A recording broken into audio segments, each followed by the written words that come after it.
And there I was, toe-to-toe with 55 of the nastiest lurkers you ever saw. Suddenly, they came at me from the left, so I moved to the right with a chop and a kick and a... This was one of the first heavy hitters released on the PlayStation Portable back in early 2006, exactly a year after the PSP launched in North America. Daxter was the very first game released by Ready at Dawn, who would go on to make the two incredible God of War games on the PSP. One of the best things about Daxter is that the story falls right in line with the PlayStation 2 games.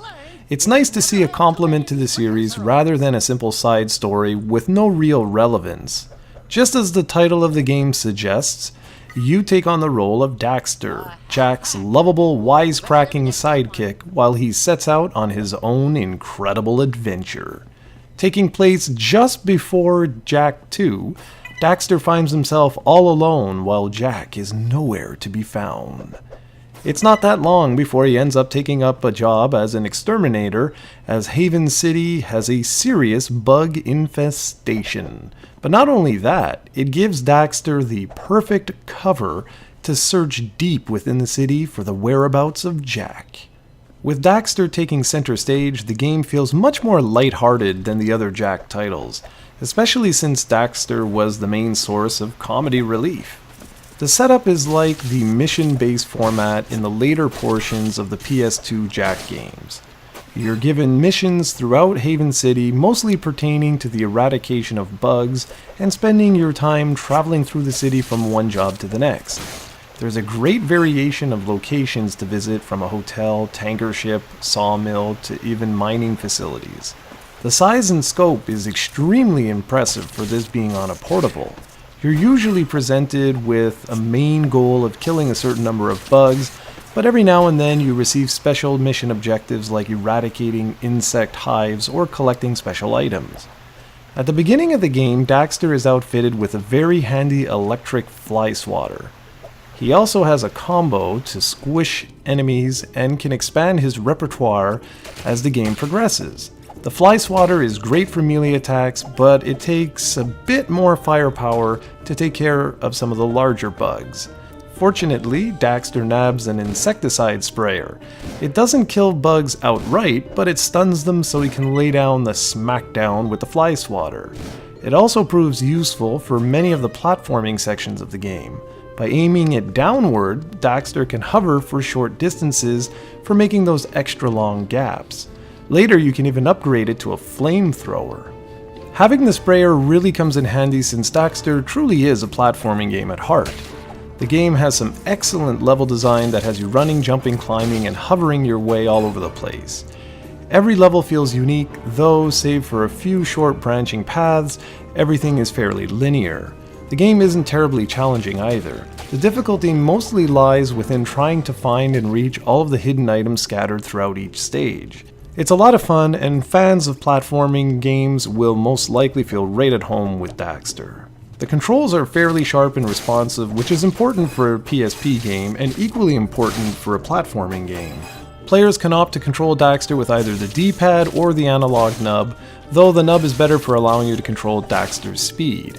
The only real issues come from the camera, unfortunately. Pressing L and R rotates the camera around Daxter, but the problem is that your view can easily become stuck thanks to a wall or some such obstruction, keeping you from seeing what you want to see. Also, just for fun, the developers decided to throw in some minigames into the mix, and being an exterminator can be a little bit tiresome. So it's obvious that Daxter could use some rest now and then. Well, his dream sequences are actually turned into minigames for you to play.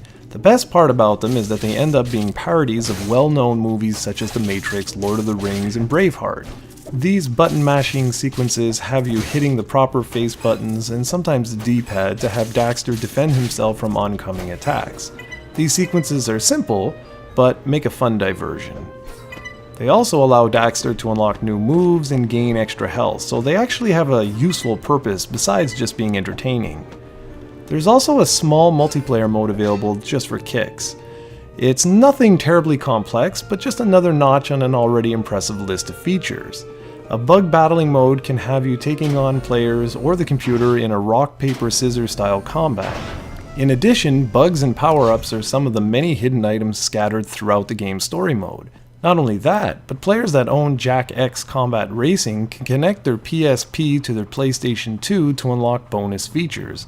With so many extra features, Daxter really feels like a full package. Graphically, this game looks amazing. With big locations and surprisingly intricate level design, Daxter has the look and feel of a true console game. The only problem is that some of the larger outdoor areas do have a tendency to slow down the frame rate just a tad. This also can happen when there's a lot of on-screen action. Thankfully, it doesn't happen often and it doesn't hamper the gameplay too much. Along with a great animation, most noticeably during the cutscenes, and minimal load times, Daxter manages to be quite a technical powerhouse. Sound quality is also right up there with the visual presentation. There's tons of great sound effects coupled with really awesome voice acting, and really shows off just the overall polish Daxter has. This is just a fantastic game, and fans of the series should really go out and pick this one up if they haven't done so already. There's plenty of content and lots of great surprises that make Daxter a worthwhile game for anyone with a PlayStation Portable. You can purchase it on UMD for just a few bucks, or digitally for the Vita and PlayStation Portable for only $8.